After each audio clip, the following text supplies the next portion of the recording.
Hello and welcome. Today we are going to talk about 2.5, the cultural consequences of connectivity.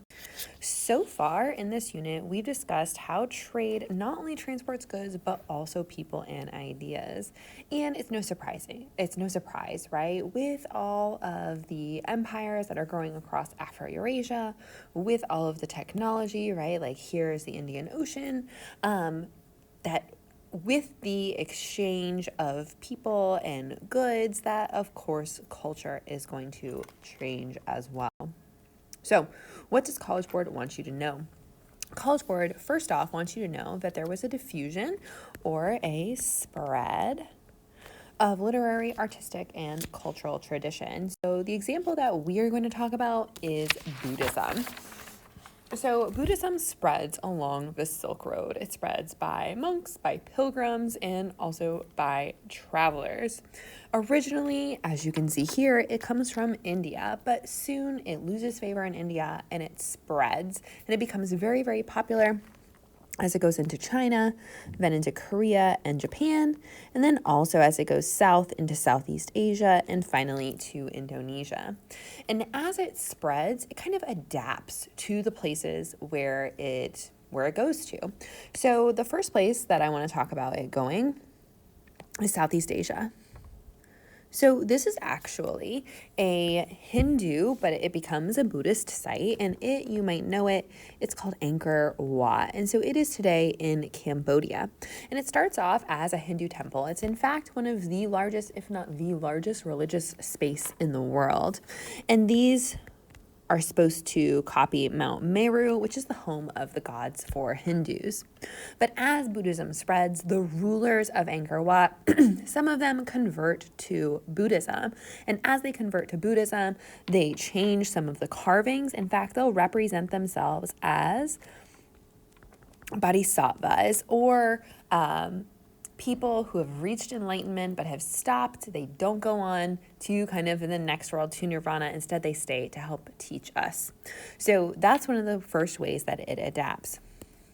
Another way that I wanted to talk about is we'll kind of keep going further south. So from kind of Cambodia, and we'll keep going into Indonesia.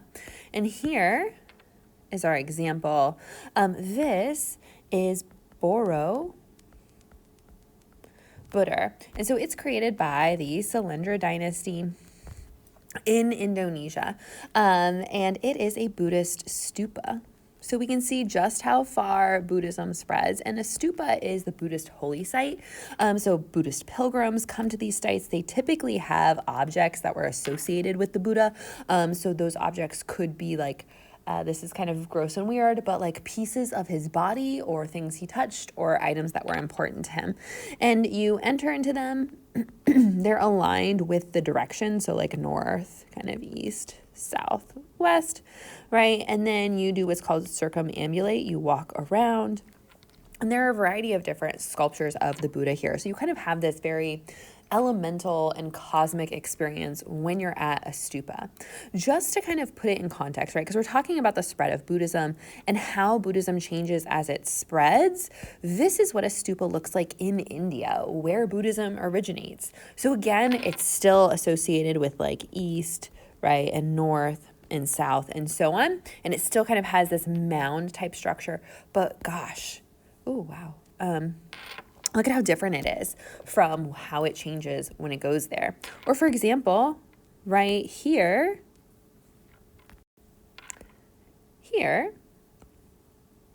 is a Buddha from India. So a Buddha sculpture from India. You can see kind of how, I'm going to call his body androgynous, right? It's not very male, it's not very female. And how he's represented. He has these very distinctive hand gestures always. They're called mudras. He has a very typical hairstyle, right? His hair is always in these kind of little curls. He has long ears because he was a prince, right? And princes wear a lot of heavy jewelry, but he's taken it out now, so his earlobes are just stressed out. He has this bump that represents his enlightenment. And you can kind of see, right, he's skinny, he's thin, he's still kind of curvy to where it's kind of undetermined how masculine or feminine he is. Then, to kind of give you Another example, this is a Buddhist sculpture, a sculpture of the Buddha from Japan. So this is in the town of, or the city, I guess, of Kyoto. And it's inside a temple called the Todaiji. So here is the temple. I'll spell Todaiji for you. And you can kind of see, right, in comparison how, right, here's original. Then you saw it in Indonesia, then you see it in Japan, and you can see how it changes. And the practices and beliefs of Buddhism will change and adjust as it transitions as well. So beyond cultural blending and literary and artistic traditions spreading, scientific and technological innovations spread as well. So here are some of the major ones that spread across Afro-Eurasia in this time period. So from China to the rest of the world, paper making, travels, right? We've talked about other technologies like the compass or the astrolabe. Then there's also some ideas, right? Like numbers and medicine. Those are important. They travel as well. They go from the Middle East and they go into the rest of the world. So you can see, right, chemistry. There's some important transfers happening between East and West because of all of this trade. And, right, that shouldn't come as a surprise to us. We talked about how when the Abbasid Caliphate, they are controlling things. It's nice, it's stable. Because it's nice and stable, people can have these ideas when they're ruled by a stable empire, right? We talked about Indian numerals, right? Indian numerals, so like the numbers that we write with today, those are Indian numerals. They spread because of the Abbasid Caliphate to the rest of the world. So another cultural change that happens is the fates of cities. So some cities decline, right? We've talked about Baghdad, which was a thriving, amazing city before the Mongols. Well, it's sacked and destroyed by the Mongols, so it doesn't do so hot. Then we also have bunches of cities that grow along the Silk Road. They become rich, they become wealthy, they become cosmopolitan and multicultural. You can see the cities that are growing here on this map. And here's an example. Right, so this is the city of Samarkand, and it is on the Silk Road. Alexander the Great went there in the ancient world, and you can see by this structure, right, which is part of a mosque complex, just how wealthy the city of Samarkand grew. Look at all that beautiful tile work. It's very, very impressive. So some cities definitely are enriched and grow because of this increased trade. The last thing that we're able to talk about that's really cool is that we know so much about this period because travel writers were a thing. So probably the most famous, although I'm not a super big fan, is Marco Polo. Here's his book. It's called The Travels. He actually doesn't write it. A friend he meets in prison, he writes it down for him.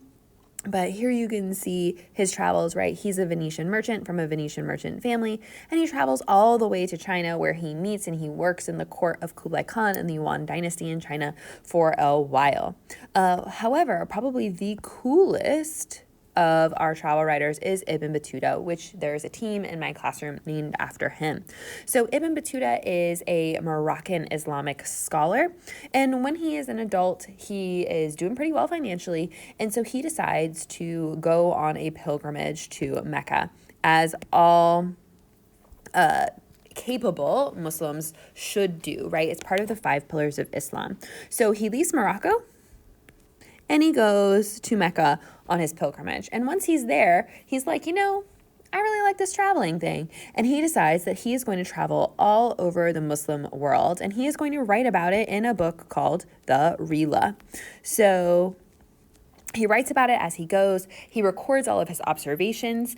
So we have observations about what's going on in the Islamic world and how Islam has changed and how it's been practiced and adapted to where it's gone because of Ibn Battuta. So that is absolutely really cool. For example, when he goes to Mali, right, where Mansa Musa is from, he is very, very impressed that the sons of the wealthy elite, that they have memorized the Quran. He finds this to be really exciting. However, he also notices that women seem to have a lot of freedom. They converse with whoever they want. They're not restricted to conversing to just men to whom they're related. And he is kind of horrified and offended by this. And we also, and I'm going to show you an example of some of the things that he writes as he travels. So here's an excerpt we have from his work when he is going to China and out afterwards. He says, after leaving India, we arrived in Sumatra. It's a fertile area in which cocoa palm, clove, Indian aloe. So we see a lot of examples of cross-cultural interaction here, and sweet orange trees grow. Commerce is facilitated by tin and Chinese gold. The Sultan was informed of our visit and sent the judge and experts on Islamic law to meet me. So remember, he is an Islamic scholar, a legal scholar particularly, so this is important for him. He also notices that he's astonished even though he had seen the same performance at the court of the Delhi Sultan in India. So we see that that culture is spreading, right? It's spreading all around the world. He then says that they traveled to a kingdom on the Malay Peninsula on board a Chinese ship, right? That's probably, like we've talked about, probably a junk, right? This kingdom is inhabited by non-Muslims, probably Hindus or Buddhists, and contains great quantity of spices and aloes. There they have merchants and they sell Indian aloe, seems to be a thing, for a roll of cotton cloth. So we see a lot of examples of cross-cultural interaction here, and that's really what College Board wants you to take away from this.